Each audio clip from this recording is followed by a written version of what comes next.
À Brest, il y a les pêcheurs, les marins et les brodeurs. Tu ressors en prenant quelques fibres de tissu, tu tires et tu serres ton poing. D'accord. Tu essayes?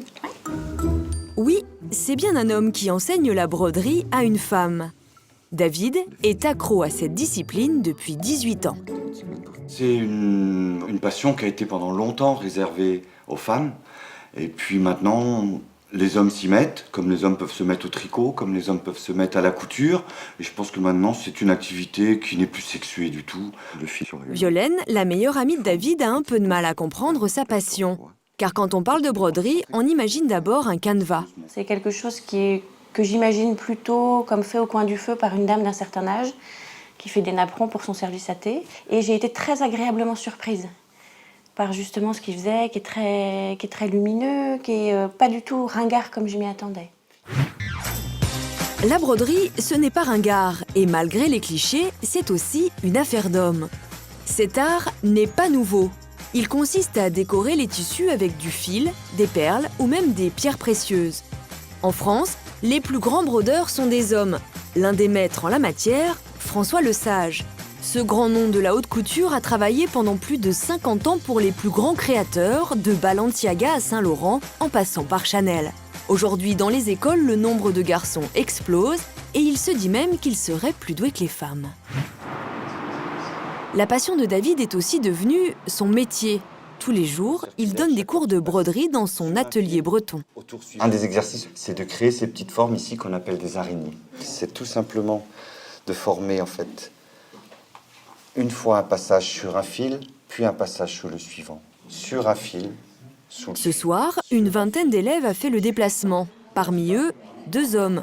Jean-Pierre, kinésithérapeute à la retraite, et Bertrand, chef d'entreprise. C'est peu, mais il y a encore 5 ans, il n'y en avait aucun. Il y a depuis quelques années une vraie évolution. Quand on se dit qu'il y a encore 10 ans, peu d'hommes auraient franchi le cap d'un atelier de broderie pour venir prendre des cours. Là, on sent que petit à petit, les mentalités ont changé, que les hommes osent d'eux-mêmes maintenant franchir la porte, venir frapper et me dire « Est-ce que je peux venir prendre des cours ?» Quand ses amis jouent aux cartes, Jean-Pierre, lui, préfère broder des napperons pour sa femme. Tu as choisi de les faire tous dans le même Tout sens. dans le même sens. C'est-à-dire même s'il y en a qui du coup se retrouvent en l'air comme ça. Ok. Jean-Pierre consacre plus de 6 heures par semaine à la broderie, une activité manuelle qui se rapproche d'une autre de ses passions, l'art de travailler les nœuds marins. Là, les points de feston qu'on fait, en termes de marine, de matelotage, on appelle ça des demi-clés.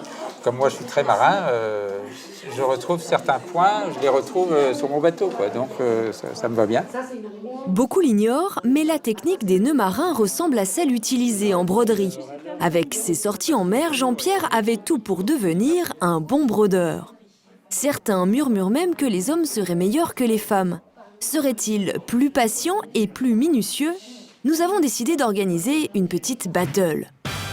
Jean-Pierre, 4 ans de broderie au compteur, affrontera René et ses 12 années d'expérience. Le défi du jour, broder un 6 le plus vite possible. La finition doit être parfaite. C'est Mireille qui joue l'arbitre. À vos marques, prêt, partez. L'honneur des hommes repose sur les épaules de Jean-Pierre, celui des femmes sur celle de René. La pression monte. Je vais assez vite et je ne suis pas toujours très soigneux. Essayez de ne pas faire de l'à peu près. Jean-Pierre doute. De son côté, René est sûr d'elle. Je pense que j'ai mes chances. Si mon fil ne fait pas de nœud, si mon partenaire, son fil fait des nœuds. René, pas de mauvais esprit, s'il vous plaît. Un peu plus de 3 minutes et le chrono est arrêté. Jean-Pierre est le premier à avoir terminé, mais son 6 est-il aussi bien fait que celui de son adversaire? Alors, la rapidité, c'est Jean-Pierre. Et pour la finition, c'est René. Elle est parfaite. Le point est parfait. Égalité, donc. Bravo. Bon d'accord, même si nous, on ne voit pas trop la différence, homme ou femme, chacun a donc su tirer son épingle du jeu. Alors messieurs, à vos aiguilles, la broderie comme la couture, c'est aussi fait pour vous.